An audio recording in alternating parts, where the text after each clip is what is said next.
ஆண்டவராய் இயேசு கிறிஸ்துவனுடைய பரிசுத்தமுள்ள நாமம் மகிமைப்படுவதாக.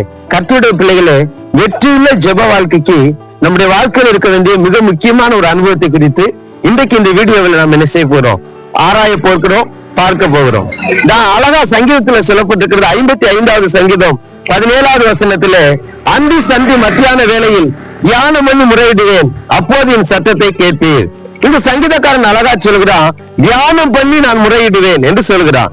தியானம் பண்ணி நான் ஜெபிப்பேன் என்பதாக சங்கீதக்காரன் சொல்கிறான். அப்ப தியான ஜெபம் எவ்வளவு முக்கியமானது என்பதை நம்ம ஆராய்ந்து பார்க்க வேண்டும். நம்முடைய வாழ்க்கை, ஜெப வாழ்க்கை வெற்றியுள்ளதா இருக்க வேண்டுமானா கட்டாயம் நாம் என்ன செய்யணும், வேதத்தை ஆராய்ந்து பார்த்து என்ன செய்யணும், ஜெபிக்கக்கூடியவங்களா இருக்க வேண்டும். சங்கீதம் 39வது அதிகாரம் 3வது வசனத்துல சங்கீதக்காரன் அழகா சொல்கிறான், என் இருதயம் எனக்குள்ள அனல் கொண்டது, நான் தியானிக்கையிலே அக்கினி மூண்டது, அப்போது என் நாவினால் விண்ணப்பம் செய்தேன். நம்முடைய இருதயத்துல அக்கினி உண்டாக வேண்டுமா, நமக்குள்ள அனல் உண்டாக வேண்டுமா, அப்போது நாம் தியானம் பண்ணி ஜெபிக்க வேண்டுமானா நாம் வேதத்தை தியானிக்க வேண்டும். நம்முடைய இருதயம் அனல் கொள்ள வேண்டும்.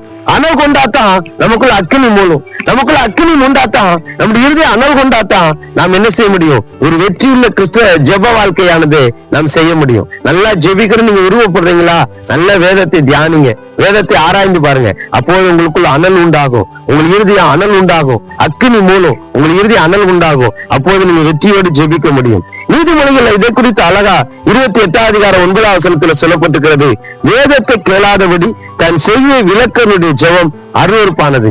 எந்த ஒரு மனிதன் வேதத்தை வாசிக்காம, வேதத்தை கேட்காம, வேதத்தை ஆராயாம, வசனத்தை வைத்து ஜெபிக்காம இருக்கிறானோ அந்த மனுஷனுடைய ஜெபம் அருவருப்பானது என்று வசனம் சொல்கிறது. மோசேயை பாருங்க, ஆபிரகாமோடு தேவன் என்னென்ன வாக்குத்தத்தங்களை சொன்னாரோ, உடன்படிக்கை சொன்னாரோ அதை வைத்து ஜெபித்தார். அதுபோல பழைய ஏற்பாட்டு பரிசுத்தவான்கள் அவர்கள் என்ன செய்தாங்க, நியாயப்பிரமாணத்தில் சொல்லப்பட்ட வாக்குத்தத்தங்கள், கட்டளைகள், உடன்படிக்கைகள், நியமங்கள் அவைகளை வைத்து ஜெபித்தாங்க.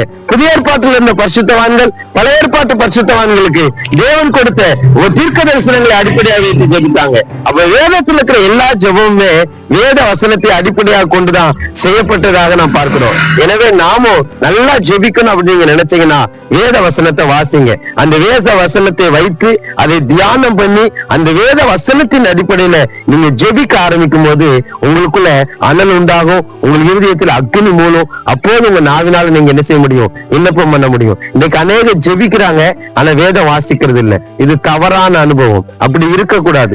நல்ல வேதத்தை வாசிக்கணும், அந்த வேதத்தை தியானம் பண்ணணும். வேதத்துல சொல்லப்பட்ட வார்த்தையை அடிப்படையாக வைத்து தான் நம்முடைய ஜெபம் இருக்க வேண்டும். நம் ஜெபம் என்கிற கட்டடம் வேத வசனம் என்கிற இந்த அஸ்திவாரத்தின் மேல்தான் கட்டப்பட்டிருக்கணுமே அல்லாமல் நம்முடைய சுய அனுபவங்களின் அடிப்படையில நம்ம ஒரு நாள் என்ன செய்யக்கூடாது, ஜெபிக்க கூடாது. அப்படி ஜெபிக்கும் போது அந்த ஜெபத்தை தேவன் கேட்பார், அது தேவனுக்கு பிரியமா இருக்கும், அதை அங்கீகரித்து அதுக்கு பதில் தருவார். அழகா உங்களுக்கு தெரிந்த வசனம் தான், இரவும் பகலும் தியானம் செய்யும் போது அவன் காரியம் எல்லாம் வாய்க்கும். உங்கள் ஜெபம் வாய்க்க வேணுமா, வெற்றி பெற வேணுமா, நீங்க என்ன செய்யுங்க, நல்ல தியானம் பண்ணி ஜெபிங்க.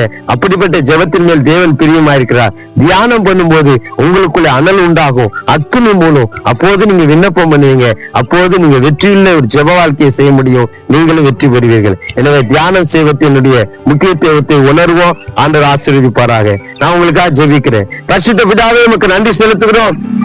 இந்த ஆசீர்வதிக்கப்பட்ட வேளையில் அருமையான பிள்ளைகள் வேதத்தை தியானம் பண்ணி ஜெபித்து அந்த தியான ஜெபத்தில் இருக்கிற வெற்றியுள்ள வாழ்க்கையை தங்கள் வாழ்க்கையை அபியாசப்படுத்த உதவி செய்வீராக.